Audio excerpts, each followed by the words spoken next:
तिरुपती, पंढरपूर, शिर्डी प्रमाणे आता त्र्यंबकेश्वर मध्ये देखील आता बुंदी लाडूचा प्रसाद मिळणार आहे। गुढीपाडव्याच्या शुभ मुहूर्तावर त्र्यंबकेश्वर मध्ये आता आलेल्या भाविकांना बुंदीचा लाडू मिळणार आहे।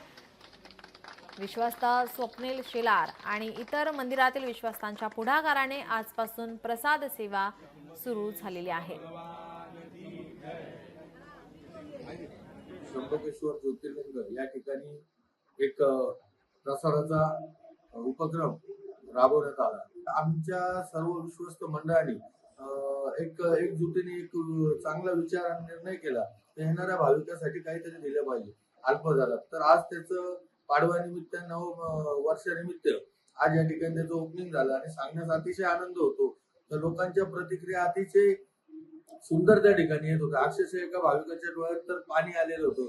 त्याचं कारण असं की तो प्रसाद पहिला त्याला मिळाला होता आणि सांगण्यास हे होतं की 500 बॉक्सची ऑर्डर द्यायला असताना अक्षरशः 10 मिनिटांमध्ये सगळेच्या सगळे बॉक्स संपलेले आहेत। लोकशाही मराठी ऐका, पहा, जागरूक रहा।